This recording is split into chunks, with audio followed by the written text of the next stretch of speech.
Ukraine யுத்தத்துல கதாநாயகன் யாரு அப்படின்னு தேடினோம்னா, பல நேரங்கள்ல பல கதாநாயகன்கள் வருவார்கள். நிரந்தரமான கதாநாயகன் அண்ணன் ஜெலன்ஸ்கி தான். இந்த பல நேரங்கள்ல பல கதாநாயகன் யாரு அப்படின்னா, ஜெலன்ஸ்கி சொல்லுவாரு, "இந்த விஷயம் வந்ததுக்கப்புறம் ஆட்டம் மாறும்" அப்படின்னு. உதாரணத்துக்கு ஹைமாஸ் எடுத்துக்கலாம். வந்ததுக்கப்புறம் ஆட்டம் மாறுச்சா அப்படின்னு கேட்டா, இல்ல. பேட்ரியாட் சிஸ்டத்த எடுத்துக்கலாம். இந்த மாரி பட்டியல்கள் போய்க்கிட்டே இருக்கும்.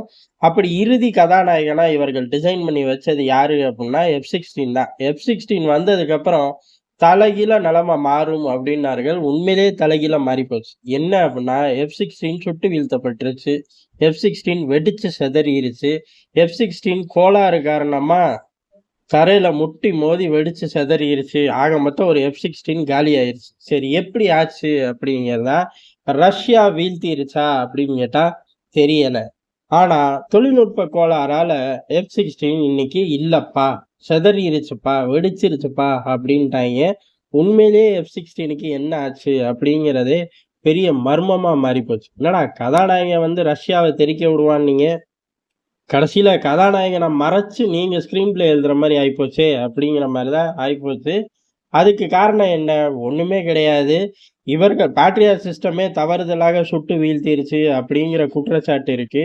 இந்த மாரி பல குளறுபடிகள், ராணுவ ரீதியான குளறுபடிகள் தான் இதுக்கு காரணம். ரஷ்யா நம்மள தாக்கப் போது, மிசைல லான்ச் பண்ணு அப்படின்ட்டார்கள். ஆனா அதுல வந்தது F-16 சிக்கிக்கிச்சு அப்படிங்கிறாங்க. இந்த மாரி மாறி மாறி ஸ்டேட்மெண்ட் சொல்றதுல ஜெலன்ஸ்கிய அடிச்சுக்க முடியாது. பொய் சொல்றதுல ஜெலன்ஸ்கி தான் மன்னன். ஒவ்வொரு காலகட்டத்திலயும் பொய்ய மட்டுமே சொல்லி உருப்பட முடியாது அப்படின்னு ஜெலன்ஸ்கி கூட இருக்கிற ஆட்களே சொல்ல ஆரம்பிச்சுட்டார்கள். காரணம் என்ன அப்டின்னா, அதாவது உக்ரைனோட ஒரு எம்பியே சொல்றது என்ன அப்டின்னா, தனக்கு வர தகவல் என்ன அப்டின்னா, பேட்ரியாட் சிஸ்டம் தான். ஃப்ரெண்ட்லி ஃபயர்ல தான் இந்த சம்பவம் நடந்திருக்கு அப்படிங்கிறத அத ஒத்து தொலைச்சிட வேண்டியது தானே! அதுல ஒர்க் பண்ணா தானே என்ன அசம்பாவிதம், ஏன் நடந்துச்சு அப்படின்னு தெரியும்.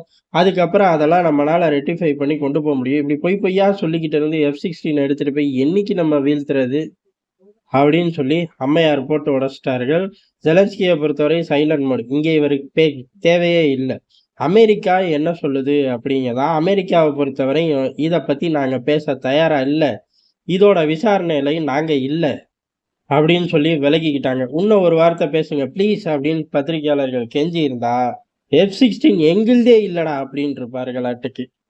அந்த அளவுக்கு மோசமா விலகி ஓடுறார்கள். F-16 வச்சு சாதிக்கிறோம் அப்படிங்கிற பேர்ல சோதனையில மாட்டிக்கிட்டார்கள். சரி இது ஒரு பக்கம் நடந்து போச்சு.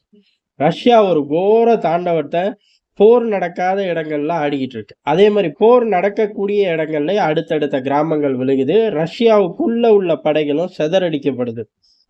இப்படி 3 ஜோன்கள்லயும் ஆயுதங்களையும் பெரிய அளவுல பம்ப் பண்றார்கள். திட்டங்கள், தகவல்கள் எல்லாம் துல்லியமா அந்த முழு 3 ஜோன்கள்லயுமே ஆக்டிவா ரஷ்ய ராணுவம் ஈடுபடுது. இவ்வளவு ஆக்டிவா இத்தனை காலங்கள் இருந்ததே இல்ல. அதுக்கு மெயின் ரீசன் என்ன அப்டின்னா, யுத்த களத்துல அவர்களுக்கு கிடைக்கக்கூடிய மைலேஜ் தான். ஒவ்வொரு வெற்றிக்கும் அடுத்து ராணுவம் ஆட்டோமேட்டிக்காவே ஒரு மைலேஜோட செயல்பட ஆரம்பிச்சுரும். அடுத்தது அப்படிங்கிறது பெரிய அளவு எதிர்ப்புகள் கிடையாது. எதிர்ப்புகளே இல்ல. ஆக்ரோஷமா, வீரியமா இந்த சைடு இல்ல. ஆயுதம் இல்ல, ஆட்கள் இல்ல, மன ரீதியான பலம் இல்ல. 3மே இல்லாம சிக்கி தவிக்கிறனால, ஃபுல் ஜோர்ல போறார்கள். இதுக்கு அடுத்து ஒரு சம்பவம் பண்ணியிருக்கார்கள். ரொம்ப காலமா ஒடிஷா துறைமுகத்த தொடவே இல்ல. அதுல பெரிய அளவு ஃபோக்கஸே ரஷ்யா பண்ணல. ஏறக்குறைய 6 மாதங்கள் கூட சொல்லலாம். முழு அளவுல தாக்குதல் நடந்து. இப்ப அந்த துறைமுகத்த தொட்டிருக்கார்கள். எந்த காலகட்டம் தொட்டிருக்கார்கள் அப்டின்னா, பெரிய அளவுல வெளிநாட்டு வீரர்கள், வாடகை ராணுவ வீரர்கள இறக்கியிருக்கார்கள். பல நாடுகள்ல இருக்கக்கூடிய வீரர்களும், அவர்களுக்கு மட்டும் ஆயுதங்கள் கிடையாது. அடுத்து இங்க உள்ள ஆட்களுக்கும் பல விதமான டெலிவரிகள் நடக்கக்கூடிய இடத்துல, நேரத்துல தாக்கியிருக்கார்கள். பெரும்பாலும் இந்த மாரி டெலிவரிகள்லாம் ரொம்ப ரகசியமா தான் பண்ணுவார்கள். போலந்து வழியா தான் பண்ணுவார்கள். இந்த துறைமுகத்த மேக்ஸிமம் யூஸ் பண்றதே கிடையாது.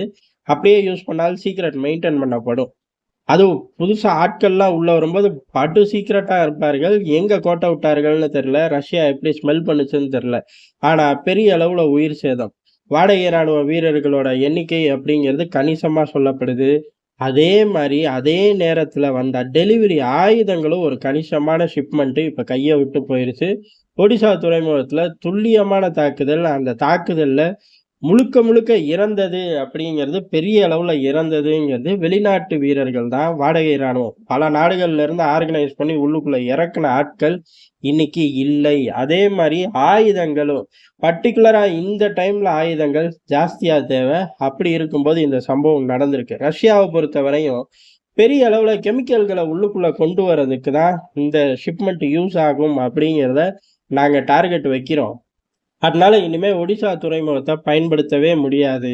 என்ன வந்தாலும் சரி, அதுல என்ன இருந்தாலும் சரி, நாங்க தாக்குவோம் அப்படின்னு இருக்கார்கள். அப்ப ஏறக்குறைய இங்கெல்லாம் மைலேஜ் இருக்கும்போது, ஒடிஷாவ நோக்கி தீவிரமா போக ஆரம்பிச்சிருக்கார்கள். அப்படி தீவிரமா போகும்போது, பெரிய அளவுல வீரர்களும் சரி, ஆயுதங்களும் சரி, உக்ரைனுக்கு இழப்பா மாறிப் போச்சு.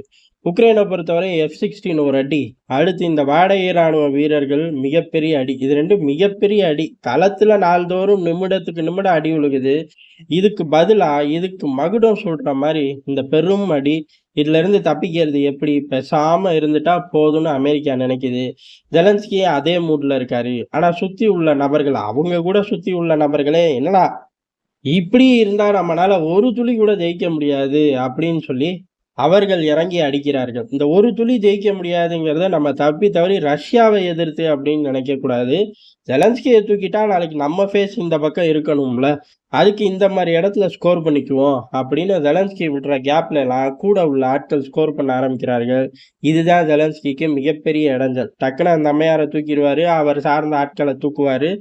இல்லை அப்படின்னா இவர தூக்கிட்டு அவங்கள கொண்டு வந்துருவோமோ? நல்லா பேசுறாய்ங்க. ஊரும் நல்லா கேக்குது அப்படின்னு அமெரிக்கா சிந்திக்கும். F-16 கொண்டு வந்து ரஷ்யாவ தெறிக்க விடுறதுக்கு பதிலு, ஜெலன்ஸ்கியோட டீம் தான் ஒவ்வொரு பக்கம் சிதறி ஓடுதுங்கிறது எதார்த்தமான உண்மை.